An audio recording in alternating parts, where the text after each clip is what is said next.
Let's go to Elle in Charlotte, North Carolina. What's up, Elle? Is it Ellie or Elle? It's Elle. Elle, very cool. That's awesome. It's a beautiful name, Elle. You should, I don't know, if I was you, I would just have one letter. That'd be kind of player, but that's all right. So what's up? Sorry, I'm really nervous. So I guess my question is like, how do you make sure that you're 100% sure about someone that you're about to marry? Like, how do you know that they're the right person? Oh, gross. Do you have one? What do you mean? Like, Are you dating somebody right now and you're like, I don't know? well, yeah, but Gross. I'm just kidding. Elle, that's awesome. So what's giving you pause? What's giving you pause? All right, let me answer this. To answer your question, there is zero. No chance. No way, no how. Great. There's no such thing Great. as like 100%. It doesn't exist. And I'll also say that the only marriages that make like the news are the sensationalist, not like, you know what I mean? The millions and millions and millions and millions of people who do life together with their spouse for their whole life. That's just not sensational news. So we don't see those people. Yeah, I mean, I feel like I've been listening to your show for a little bit, and I mean, my parents are divorced myself, so it's just like I don't. I feel like all I hear about when it comes to marriage is that, you know, people hide things and then they come out later, and then there's just so much heartbreak. And I mean, everybody seems to always ask, you know, like, oh, how could I have seen this before it happened, and things like that. And it gives me so much, I guess, anxiety about it. And I feel like I'm just not super confident in most of my decisions, but this is probably one of them. Oh, man. The fact that you are cautious about making big decisions tells me that you're very, very wise.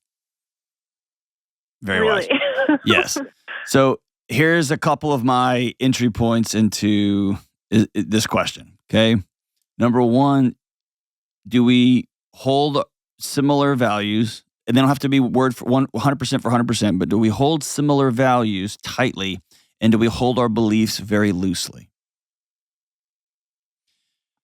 I have a value that I will always be curious. I'm always going to be asking the next question. I think that's really important. I seek out places where I'm wrong. That's of a value.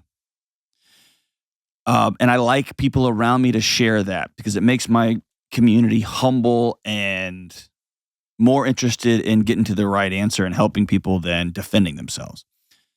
Then on top of that value, I have a million different beliefs. And some of them are categorically wrong. They're incorrect. Some of them, I've spoken at medical school. I spoke at a medical school about 10 years ago. Gave this big long lecture on something about nutrition. I can't tell you how incorrect I was, Elle. It's embarrassing looking back on it. I'm just wrong. I was wrong. And so I hold my beliefs very loosely, and I want the person that I'm going to be with, I want us to have similar values when it comes to faith. Maybe we believe different things, but we both believe we share the value that belief in something bigger than ourselves is crucial to our lives. Cool. And then I'm going to hold it really loosely. And when my wife comes in and says, I think I interpret this particular thing this way, I go, tell me more. Because I'm not tied to, you got to have the same beliefs. That's insane. That's why we read books, so we get new beliefs, right? Okay, so values and beliefs, that's number one. The other thing that I think the data suggests is more important is this. How do you come back from disagreement, from fights, when one person gets off the tracks? Esther Perel talks about the part of the cycle that's called repair. How do y'all repair things? Do you pretend it never happened? Do you scream and yell and kick? Do you dissect it? Do you somebody want to talk about it? Or somebody want to use it as a weapon to get what they want in the relationship? Or do you both dig in and solve it? How are we going to come back together? Not if, but when we get sideways. And somewhere along the way in your parents' marriage, I'm just using them because you brought them up, the repair cycle was they weren't able to reconcile it. Or somebody did a thing, or somebody was struggling, or somebody had a different picture for their life. When they laid that picture out, the other person said, well, then I'm out. And so I want to know how we're going to address problems, how we're going to discuss them. And by the way, that will shift and change too. The question is, are they going to shift and change with us? So tell me about this guy you're with. He's great. We've been together since, like the first 2 years of college, and then we stayed together after graduation, and we had one major breakup my senior year. And after that, at least in my family's eyes, he couldn't come back from it. And your family doesn't get a vote. Right. But it's really hard to just not care. You're going to care. Really, that's different. You're going to care, and it's going to hurt. And it's going to be painful. And at some point, how old are you? I'm 22. Yeah. At some point, you're going to have to decide, I'm being with this person. And then the adults in your life are going to have to choose, are they going to be with you, or are they going to choose their high horse? And those are the only two choices. My wife and I broke up 5 times over the course of 5 years, maybe 4.5 times. And then we've almost broken up several times over the 20 years we've been married. It's hard. It's messy.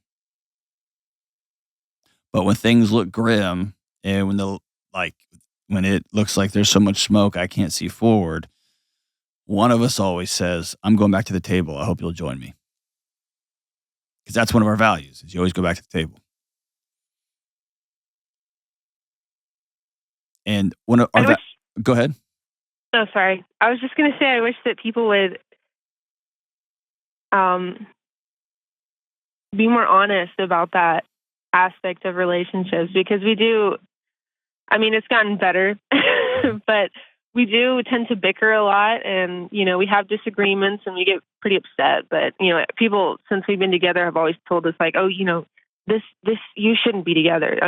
It just shouldn't be that way. And it's discouraging, and it makes me have the impression that, your relationship is always supposed to be perfect, and, you're not supposed to fight ever. Yeah, there's just no such thing. And let's be super clear. I'm a very good sophisticated fighter. I don't do a lot of bickering. But I've got some pretty nasty conversations that I have in my head that nobody ever hears. Right? And so my body's at war with my wife, even though she doesn't even know. She's just over there doing her thing, doesn't even know we're in a fight, and vice versa. At least you guys are saying it out loud. What I would want to get to is beneath that, what is the bickering for? Well, currently we're long distance. Okay. And that's been pretty tough, because very, very hard. It's just hard to, communicate wants and needs, and, I think insecurities can roll in, and are you kidding me? They come in like a military invasion. Yes. So how long are y'all planning on doing this long distance? Hopefully not much longer. Make a choice. So he's active duty, so he needs to finish school before he can move with me. But that's going to be another few months. There I go, talking all tough, and you're like, well, he's active duty, and so I'm super wrong. See, there I am. I'm wrong again. Here's the hardest part about a relationship. Okay, I think the hardest part is it only works if you go all in. A marriage only works if you go all in. And if you go all in, you can get hurt really, really bad. But if you try to hedge your bet, you try to put one foot in, one foot out, all your feet, both feet in, but just a few toes out, it's going to fail. It'll fail every time. You got to go, or it may not fail spectacularly in some big catastrophic implosion, But you'll end up like millions and millions and millions of people across our country where you're just roommates. You're good co-managers of your house, but you're not in a relation. You're not all in. Y'all sleep together twice a month. I mean, it's whatever, like, but you're not all in. So the greatest advice I could give you is if you're going to go all in. Pack up and move. Like, to quote the great Good Will Hunting, go see about a girl. Go see about a guy. Go all in. And just know the only way this thing works is by going all in. And man, you are opening yourself up for a heartache that is unfathomably painful. And relationships ultimately become me looking across the table at my wife in the eyes and saying, I'm going to give you everything. Please don't hurt me. I'm going to tell you everything. Please don't use it against me. I'm going to show you my soul. Please see it and love me anyway. And she says the same thing back. And Elle, just saying that out loud is scary. Hearing that, is that scary? Yeah. That's it. So are you in?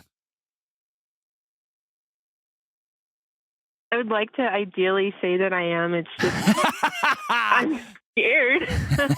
I'm scared also of like just being alone in the end if it doesn't work out, because You're alone right now. a lot of times You're alone right now. You're alone with somebody right next to you. What does that mean? That means you're living parallel lives with somebody who's become a little bit more than a figment of your imagination because y'all are doing this thing long distance. And you're insecure and you're doubtful and you're unanchored. And he is too. And so this idea, like, I'm just going to end up alone. People sacrifice deep love for partnership, for somebody sitting on like next to you, for proximity.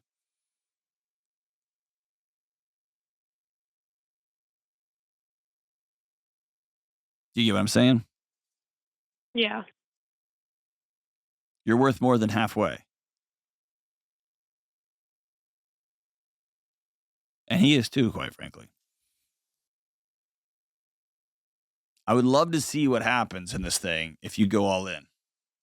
And I think it's perfectly fair to say, I say these words in my marriage, so I'm scared that I'm going to put all my cards on the table and you're going to cash out and leave. And that's scary. And the only way this thing works is to push all your chips in. That's why I tell people to share a banking account. That's why I tell people to be honest with each other and not keep secrets. Not be a moron and overshare, but don't keep secrets. That's why I tell people hold the other person very, very loosely. Because they're a human. They're going to breathe and they're going to fail and they're going to have new thoughts and new imaginations and want to go down new rabbit holes. Your job isn't to squeeze them so tight that everybody stays connected. No, man, it's to be in complete and total trust and love and vulnerability, the whole thing. Go all in, Elle. Go all in. Here's what I think. I think you really like this guy. I think you love this guy. And I think you've got enough voices around you. I think you've got enough personal experiences around you that tell you that going all in, that type of love is not safe and it's not wise. And your body's probably right because it's seen people get hurt. The choice you're going to have to make for yourself is, am I going to do it anyway? And I'll tell you, in my life, it's made all the difference. All of it.